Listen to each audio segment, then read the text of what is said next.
Convido a igreja para abrir a palavra de Deus no Salmo 116. Vamos fazer a leitura de todo o Salmo.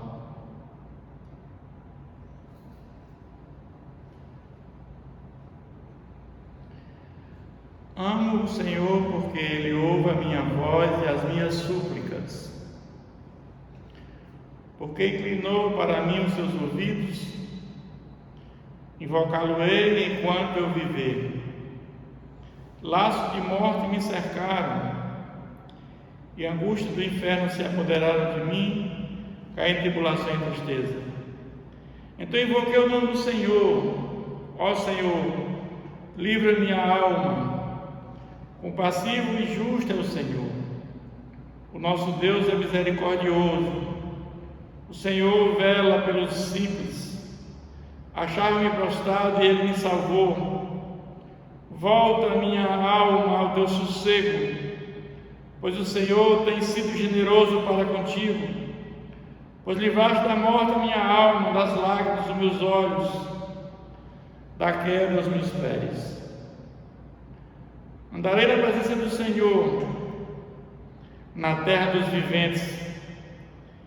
Eu criei ainda que disse: estive sobremodo aflito. Eu disse na minha perturbação: todo homem é mentiroso. Que darei ao Senhor por todos os seus benefícios para comigo?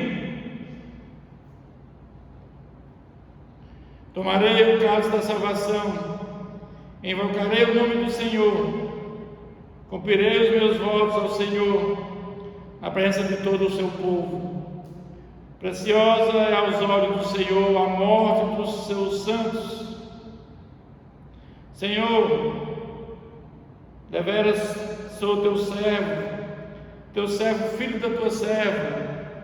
Quebraste as minhas cadeias, oferecer-te-ei sacrifícios de ações de graças, e invocarei o nome do Senhor. Cumprirei os meus votos ao Senhor, na presença de todo o seu povo, nos atos da casa do Senhor, no meio de ti, ó Jerusalém, aleluia. Senhor, nosso Deus e Pai, agradecemos a leitura da tua palavra, pedimos que nos instrui, nos capacita, que teu Santo Espírito nos dê um entendimento correto para a pregação da tua palavra, Pai. Fica conosco, nos abençoa. Oramos em nome de Jesus. Amém.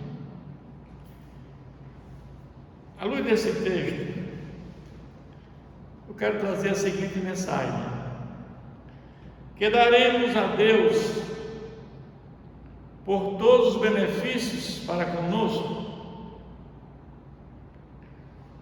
O livro de Salmo é o maior livro da Bíblia e provavelmente o mais lido. Os salmos eles foram compostos para ser o inário do templo. Os salmos eram instrumentos, através de instrumento de corda, e serviam como inário, como guia devocional do povo judeu. E os salmos abrangem vários tópicos, como guerra, paz, adoração, juízo, profecia messiânica, canções de peregrinação, quando o povo ia para Jerusalém, iam cantando aqueles salmos que é chamado Cântico de Romagem, que vai do 120 ao 74, louvor e lamento. Então tudo isso cobre os salmos. O livro de Salmo ele abrange um período lá de Moisés, 1410, até o pós-exílio, 430 a.C.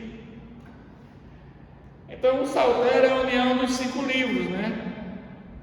Os Salmos, como se fossem 5 livros. O primeiro livro vai do Salmo 41 ao 41, o livro 2 do 42 ao 72, o livro 3 vai do 73 ao 89, o livro 4, do 90 ao 106, e o livro 5, do 107 ao 150.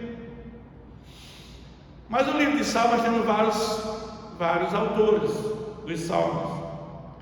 Davi, ele é autor de 73 livros. Asaf, 12. Os filhos de Corá fizeram 12 salmos. Salomão fez 2. Moisés, 1. Remar, 1. Etá, 1. E existem 50 salmos que são anônimos, não sabemos, não tem dizendo quem foram o autor desses salmos. Mas o salmo que nós acabamos de ler, que é um salmo anônimo, que é um salmo de ação de graças, há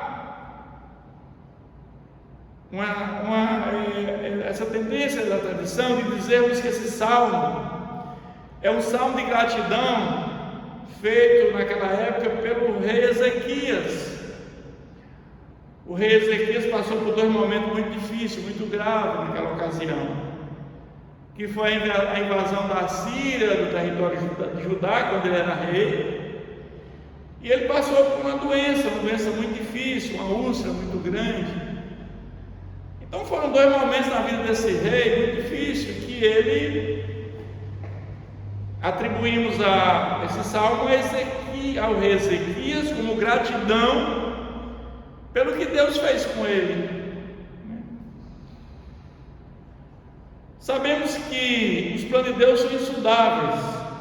Deus tem algo para fazer por nós, na nossa vida e através de nós.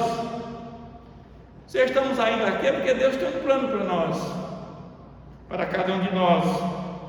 E esse plano não foi ainda concluído. Quando concluir esse plano, Deus nos leva. Devemos dar graças a Deus porque estamos aqui e podemos chegar até aqui. Quantas pessoas se foram ainda jovens? Mas o que acontece é que, como eu falei, o rei Ezequias teve 3 graves problemas. O primeiro grave problema foi que Senaqueribe, que era o rei da Síria, ele invade Judá. E ele afronta Ezequias e afronta Deus. Porque ele pergunta: a quem tu se confias, Ezequias? Está lá em 2 Reis, diz assim: porque não vos poderá livrar da sua mão, nem tampouco vos faça, Ezequias, confiar no Senhor, dizendo: o Senhor certamente nos livrará, e esta cidade não será entregue nas mãos do rei da Síria. Ele afronta tanto Ezequias como o próprio Deus. Ele diz que esse teu Deus não livrará das minhas mãos. Mas o profeta na época do rei Ezequias era Isaías. Deus sempre levantava um profeta. Ao longo da história levantou vários profetas. E na época de Ezequias, o rei Ezequias era o profeta Isaías, o maior profeta messiânico. E Ezequias consulta Isaías. E está lá em 2 Reis o que é que Isaías diz: dizei isto a vós, Senhor, assim diz o Senhor: não temas por causa das palavras que ouviste, com as quais os servos do rei da Síria blasfemaram de mim. Isso é Deus mandando um recado. Eis que meterei nele um espírito, e ele, ao ouvir certo rumor, voltará para a sua terra, e nela eu farei cair morto a espada. Isso é Deus mandando um recado, quando ele confronta o profeta Isaías. E o rei da Síria manda uma carta, não vos engane, você confia nesse Deus, mas Jerusalém será entregue nas minhas mãos. E era comum naquela época os reis eles pagar para que outro império o defendesse. Mas o que é que Ezequias faz? Ezequias foi um dos reis de Judá que tinha comunhão com Deus. Era um rei piedoso, juntamente com Josias, com Josafá e Joás. Foram reis que no rei de Judá, foram reis que tinham fizeram altar para Deus, diferentemente do rei de Israel, que nenhum rei fez um altar para Deus. E o rei Ezequias ora ao Senhor. A oração dele está em 2 Reis 19, diz: ó Senhor Deus de Israel, que estás entronizado acima dos querubins, tu somente és o Deus de todos os reinos da terra. Tu fizeste os céus e a terra. Agora, pois, ó Senhor nosso Deus, livra-nos nas suas mãos, para que os teus reinos da terra saibam que só há um Deus na terra. E o profeta Isaías conforta Ezequias, dizendo que Deus defenderá aquela cidade por amor ao seu servo. Naquela noite, o anjo do Senhor veio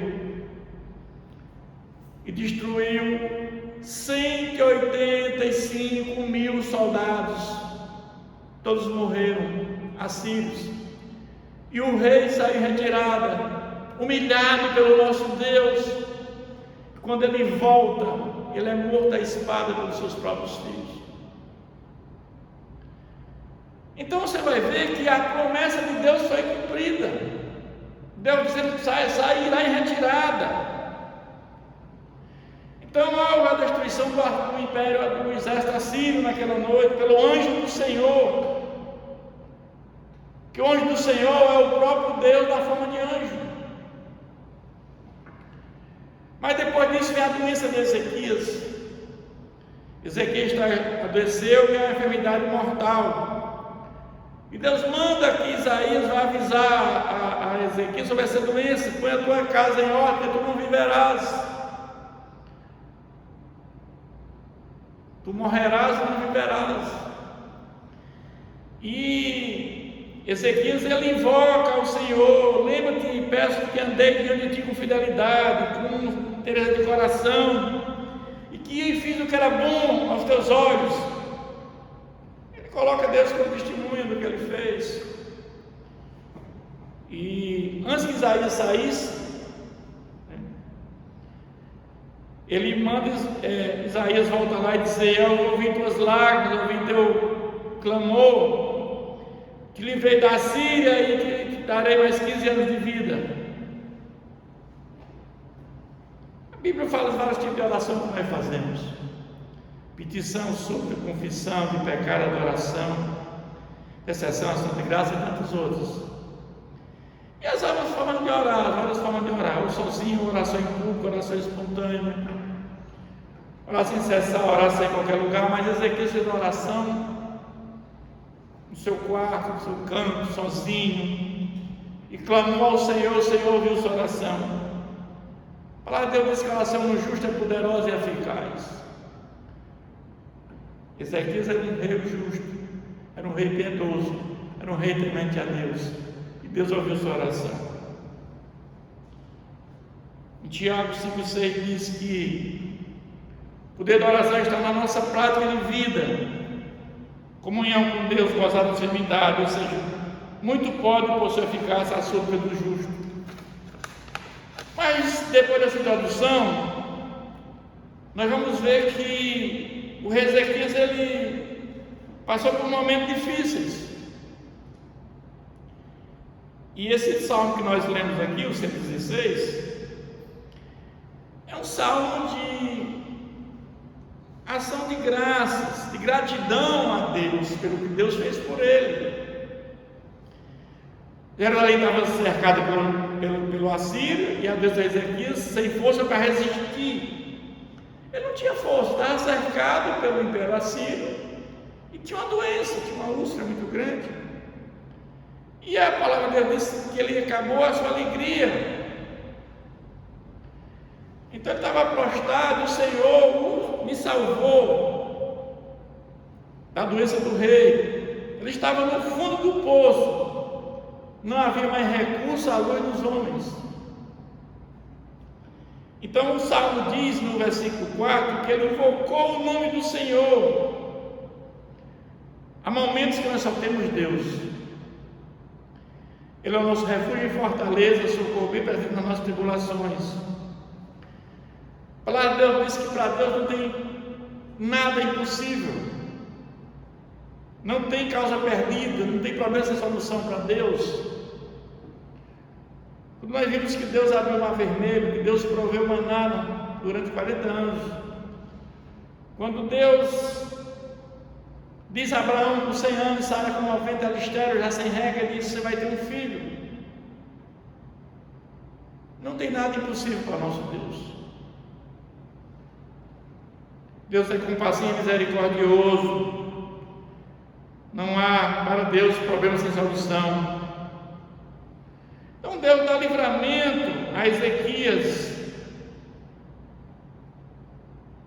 Deus, Ele na realidade, Ele quer de nós arrependimento para a libertação dos nossos pecados, comunhão com Deus. Ele quer nos regenerar pelo Espírito Santo, Ele quer nos justificar nossos pecados, Ele quer consolar nosso coração quando nós andamos em retidão com Ele. Mas o que é que nós sabemos? Nós somos frágeis, somos como um sopro. Devemos ser humildes, jamais arrogantes, viver na dependência de Deus, dependendo de Deus para ficar em pé. Mas ele diz agora, continua dizendo aqui já: que darei ao Senhor por todos os benefícios para comigo, que é o tema da nossa mensagem. Muitos entendem que não tem nada a agradecer a Deus, porque tudo foi conquistado com esforço próprio, ou passou por tantas dores para chegar onde chegaram. Mas eu digo que seria de nós sem Deus? Nada podemos fazer sem o nosso Deus. Você já imaginou? Nós temos todos os sentidos perfeitos. Quantos não têm os sentidos perfeitos? Os 5 sentidos perfeitos. Qual o valor? Eu se ouvir, falar, eu a mão para olhar. Quantos têm esse privilégio? Tem valor que pague isso? Ter pernas, ter braços? Está na UTI, uma doença degenerativa. Quantas doenças degenerativas existem? Está na UTI. Os pulmões perfeitos, os rins funcionando, sem precisar de hemodiálise. Qual o valor disso na nossa vida? Muitas vezes nós não valorizamos essas coisas, mas isso é bênção do Senhor, isso é bênção de Deus. Ele diz: trumai o carro da salvação e invocarei o nome do Senhor. Está fazendo um voto a Deus, agradecendo por tudo e andar sempre na presença do Senhor. Ele está dizendo: ó Deus, o que você fez por mim foi tremendo. Você me livrou da mão desse rei assírio, que queria destruir Judá, a cidade, o templo. E agradecer também porque Deus curou daquela doença. Eu quero andar sempre na tua presença, Deus. É isso que ele está agradecendo esse salmo. Ele promete agora que nunca vai esquecer durante toda a sua vida e servir a Deus. Muitos, quando pedem a Deus uma bênção, recebem, depois que passa a tempestade, esquecem. E ele diz que andarei sempre em qualquer lugar, mesmo sendo hostilizado, levarei o nome do Senhor e terei prazer em dizer o quanto Ele é bom. Mas voltando para o início do salmo, diz: amo o Senhor porque Ele ouve a minha voz e as minhas súplicas. Amo o Senhor porque Ele ouve a minha voz e as minhas súplicas. Quando amamos alguém, nós queremos ficar com essa pessoa, não é verdade? Queremos ficar com quem amamos. Se temos amor a Deus, nós queremos ficar com Deus. ter um tempo para Deus. Deus deve ser o primeiro lugar da nossa vida. Nós temos Deus, depois vem esposa, filho, família, mas o primeiro lugar da nossa vida é Deus. Não há outro primeiro lugar, só Deus. Então, se você, como diz o salmista, o salmo, ama o Senhor, se eu amo a Deus, eu tenho que ter tempo para ler a Bíblia, tempo para orar, tempo para ficar de joelho, ir à casa do Senhor. Devemos ter tempo para dobrar o joelho, para falar com Deus. O nosso relacionamento, intimidade e comunhão com Deus decorre da nossa confiança nele. Se você ama a Deus, procura ajudá-lo. Quem ama, cuida, procura ajudar a pessoa amada.